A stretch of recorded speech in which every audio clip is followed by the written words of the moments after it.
बहुत पुराने समय की बात है। एक बहुत गरीब औरत ने एक सुंदर बेटे को जन्म दिया।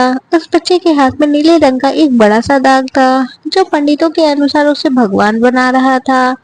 उसके जन्म के साथ ही उसे गांव के ज्ञानी ध्यानी पंडित ने भविष्यवाणी की कि वह बच्चा 14 साल की उम्र में एक राजकुमारी से विवाह करेगा और खुद राज्य करेगा। एक दिन ऐसा हुआ, एक राजा शिकार खेलते हुए रास्ता भूलकर उसी गांव में आया जहां उस बालक का जन्म हुआ था। गांव वालों ने उसे राजा को पहचाना नहीं, क्योंकि उन लोगों ने कभी उसे देखा ही नहीं था। गांव के एक बूढ़े ने बातों बातों में राजा को बताया, कुछ दिनों पहले उनके गांव में एक ऐसा बच्चा पैदा हुआ जो 14 साल की अवस्था में इस राज्य के राजा की ही लड़की से विवाह करेगा।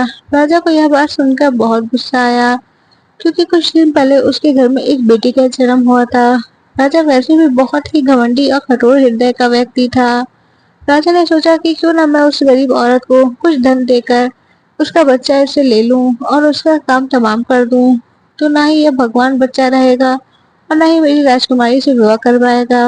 वह गांव के उस बूढ़े से बोला, बाबा तो मुझे उस औरत के पास ले चलो, और उस बच्चे को ठीक ढंग से नहीं पाल पाएगी। मैं उस बच्चे को अच्छे ढंग से पाल कर बड़ा करूंगा। बूढ़ा उस राजा को उस भगवान बच्चे के माँ के पास ले गया। राजा ने उसे अपना बच्चा देखने की विनती की और बोला, तुम बहुत गरीब हो, इस बच्चे को कैसे पाल सकोगी? यह बच्चा मुझे दे दो, मैं इसे बहुत अच्छी तरह पालूंगा। वह गरीब औरत उसे अपना बच्चा देने से इनकार करती रही। तब राजा ने उसे बहुत सा धन दिया और बोला, इस धन से तुम अपने पेट पालना, और जब यह तुम्हारा भाग्यवान बेटा बड़ा हो जाएगा तो खुद ही तुम्हारे पास आ जाएगा। गरीब माँ ने सोचा कि यह बहुत ही भाग्यशाली बच्चा है, इसलिए अमीर आदमी इसे लेने के लिए मेरे घर आ पहुंचा। शायद यही ईश्वर की इच्छा है। बहुत सोच विचार के बाद उस गरीब औरत ने अपना बच्चा राजा को दे दिया। राजा ने उस बच्चे के लिए एक लड़की को संदूक खरीदा। उस संदूक में डालकर उसे बहते हुए पानी में छोड़ दिया। उसे सोचा कि दम घुटने से बच्चा इस संदूक के अंदर ही मर जाएगा। वह यह सोचकर मन ही मन बहुत खुश हो रहा था कि उसने अपनी प्यारी सी बेटी उसको उस अनचाहे पति से बचा लिया। मरने वाले से बचाने वाला बड़ा होता है। यही उस बच्चे के साथ भी हुआ। वह लड़की लकड़ी का संदूक बहते बहते उसकी पन चक्की में जाकर अटक गया, और पन चक्की पर काम करने वाले नौकर ने जब वह लकड़ी का बक्सा देखा तो बहुत खुश हुआ। उसने सोचा कि उस बक्से में जरूर ढेर सारा धन होगा। उसने पानी में घुसकर उस संदूक को बाहर निकाला। जब उसने संदूक को खोला तो देखा गंदे से कपड़े पहनकर एक बच्चा उसमें सो रहा था। नौकर ने सोचा कि यह बच्चा मेरे किस काम का है, क्यों ना मैं इस बच्चे को पंचक्की के मालिक के पास ले जाऊं। यह जरूर इसे अपने पास रख लेगा, क्योंकि उसका अपना कोई बच्चा नहीं है। ऐसा सोचकर वह नौकर अपने बच्चे को उस बच्चे को मालिक के पास ले गया। पंचक्की का मालिक उस बच्चे को देखकर बहुत खुश हुआ। उसे सोचा शायद ईश्वर ने उसकी पत्नी की प्रार्थना सुन ली और उसे इस बच्चे को इसके पास भेज दिया। उन दोनों पति पत्नी बड़े प्यार और लगन से उस बच्चे को पालना शुरू किया। जैसे जैसे वह बच्चा बड़ा होता गया, उसके चेहरे पे तेजी आता गया और उसे कोई देखता ही रह जाता था। एक दिन एक घटना ऐसी घटी जिसने उस बच्चे के जन्म के समय की भविष्यवाणी का सच सिद्ध कर दिया। राजा किसी काम से उसी रास्ते से बाहर जा रहा था जिस रास्ते पे वह पंचक्की था। रास्ते में अचानक बहुत बड़ा तूफान आ गया, तो राजा को उसी पंचक्की के पास रुकना पड़ा। राजा ने उस सुंदर से युवक को दुकान पर देखा तो यह पंचक्की के मालिक से पूछा, क्या यह तुम्हारा बेटा है? यह तो बहुत ही सुंदर है। चक्की का मालिक बोला, यह मेरा बेटा ही है, क्योंकि हमने ही इसे पाल पोस के बड़ा किया है। आज से करीब 14 साल पहले यह बच्चा हमें एक लकड़ी के संदूक में मिला था। राजा को पुरानी बातें एकदम ताजा हो गई।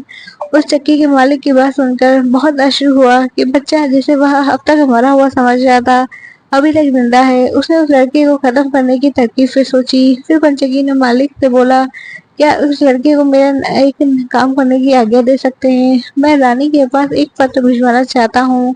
यह पत्र बहुत ही जरूरी है। मैं इसे काम के लिए इसे सोने के 2 सिक्के दूंगा। लड़के ने फौरन हाँ कर दी और चक्की के मालिक ने भी उसे भेजने के लिए तैयार हो गया। राजा ने झट से अपनी रानी की और रानी को एक पत्र लिखा। उसमें लिखा कि जैसे ही ये लड़का तुम्हारे पास मेरा यह पत्र लेकर पहुंचे, तुम मरवा देना और महल से दूर दफना भी देना। यह सब कुछ मेरे वापस आने से पहले ही हो जाना चाहिए। इतना लिखने के बाद उसने मोहर बंद पर वह पत्र उस लड़के को दे दिया।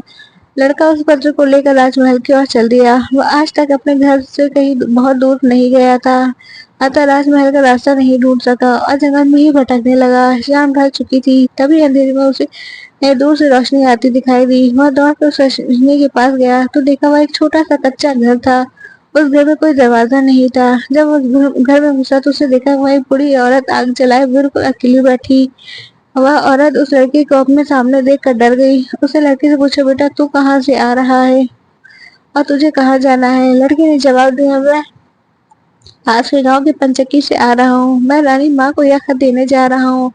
पर मैं ऐसे जगह में अपना रास्ता भूल गया। रास्ता ढूंढते ढूंढते शाम हो गई। अंधेरे में मुझे यह घर दिखाई दिया, इसलिए मैं रात गुजारने के लिए यहाँ आ गया। उस बूढ़ी औरत ने उस लड़के पर बहुत दया आई, क्योंकि वह डाकुओं के ठहरने की जगह थी। वह बूढ़ी औरत उन डाकुओं को की नौकरानी थी। उसे डर था कि अगर डाकू ने उसे देख लिया तो उसे मार डालेंगे। लड़के को यह जानकर पहले तो डर लगा, वह डाकुओं के घर में घुस गया है, पर अंधेरे में कहीं और जाना भी आसान काम नहीं था। और दिन भर चलते रहने के कारण वह बहुत थक चुका था, तो उसे बहुत जोर से नींद आ रही थी। और उस बुढ़िया के कहने पर घर के एक कोने में चुपचाप जमीन पर सो गया। आधी रात जब डाकू उस घर में आए तो किसी को अपने घर के सोता देखकर अपनी नौकरानी पर बहुत गुस्सा करने लगे। बुरी नौकरानी ने उन्हें सारी बात बता दी। वह चिट्ठी भी डाकुओं के सरदार के हाथ पर रख दी। उस लड़के ने उसे दिखाई थी। राजा के मोहर देखकर उन डाकुओं को इस चिट्ठी पर बड़ा कुछ शक हुआ। सरदार ने बड़ी सावधानी से उस चिट्ठी को खोलकर पढ़ा तो सोते हुए लड़के पर उसे बहुत तरस आया। उसने उस चिट्ठी को फाड़ दिया और एक दूसरी चिट्ठी भी उसमें रख दी। उस चिट्ठी में लिखा था कि जैसे ही लड़का तुम्हारे राजमहल पहुंचे तुम उस लड़के से अपनी राजकुमारी का विवाह करा देना। यह काम मेरे वापस आने से पहले ही पूरा हो जाना चाहिए। यह खत उन्होंने उस लड़के के सामने रख दिया और सुबह होने से पहले डाकू वहां से चले गए। सुबह जब लड़का सोकर उठा तो उस बूढ़ी औरत ने उसे कुछ जलपान कराया। फिर वह लड़का राजमहल की ओर चल दिया। राजमहल पहुंच कर उसने वह खत रानी माता पहुंचा दिया। रानी ने जब खत पढ़ा तो सब बड़ा आश्चर्य हुआ। राजा ने एक ऐसी आज्ञा दी, वह अनजान लड़के से वह अपनी राजकुमारी का विवाह करा दे। खत पर राजा की मुहर लगी हुई थी, अतः यह कोई धोखा भी नहीं हो सकता। राजा के वापस आने से पहले उसे अपनी बेटी का विवाह उस लड़के से कराना था।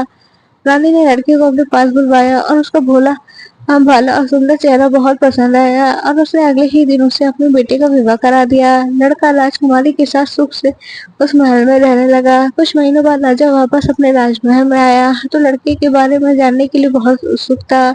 पर उसे जब यह पता लगा रानी ने राजकुमारी का विवाह उस लड़के के साथ करा दिया तो उसे बहुत गुस्सा आया। जिस बात का वह नहीं होने देना चाहता था उसकी पत्नी ने वैसे ही कर दिया। उसे अपनी पत्नी से क्षमा खत मांगा। राजा उसने उस खत लड़के से राजकुमारी विवाह की बात लिखी देखकर अतप्रश रह गया। उस लड़के पर शक हुआ कि वह पढ़ा लिखा है, जरूर रास्ते में खत बदल दिया होगा। उसने लड़के को अपने पास बुलाया और सच्चाई बताने की आज्ञा दी। लड़का बोला, है राजन, मुझे कुछ नहीं पता इस खत में आपने क्या लिखा था, क्योंकि मैं तो ऐसे ही लेकर आ गया। हाँ, जंगल में मैंने एक पुराने घर में एक रात गुजारी थी, क्योंकि मैं राजमहल का रास्ता नहीं ढूंढ पाया और जंगल में भटक गया था। राजा को उस लड़की की बात पर विश्वास नहीं हुआ। वैसे भी राजा को उस लड़के से बहुत नफरत थी। वह नहीं चाहता था कि उसकी बेटी से शादी करने के बाद वह इस राज्य का राजा बने। वह लड़के से बोला, मैं एक गैर हाजिरी में रानी ने मेरी बेटी की शादी तुझ कंगाल से करा दी, पर मैं इस शादी को तब तक नहीं अपनी सहमति नहीं दूंगा जब तक कि तू मुझे शैतान के 3 सोने के बाल ला कर नहीं देगा।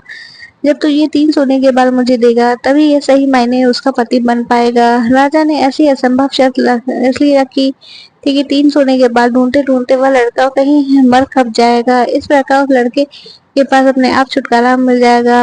अब लड़की के आज्ञा है, राजा की आज्ञा का पालन करने के अलावा कोई रास्ता नहीं था, क्योंकि अगर वह राजा की आज्ञा का उल्लंघन करेगा तो राजा उसे मरवा देगा। इससे अच्छा कि बाहर जाकर ढूंढने पर शायद ही 3 सोने के बाल लाने में सफल हो जाए। वह अगले दिन अंधेरे ही शैतान के सोने के बाल ढूंढने निकल पड़ा। चलते चलते वह एक बड़े शहर में पहुंचा। शहर की सीमा पर एक बड़ा सा गेट था जिसपे हथियारबंद सिपाही पहरा दे रहा था। सिपाही ने उस लड़के से पूछा, यह तुम्हारा क्या काम है? क्या तुम कुछ समझते हो और जानते हो? कहानी अच्छी लगी हो तो लाइक शेयर कमेंट करें। नेक्स्ट पार्ट के लिए प्लीज कमेंट करें। Thanks for watching.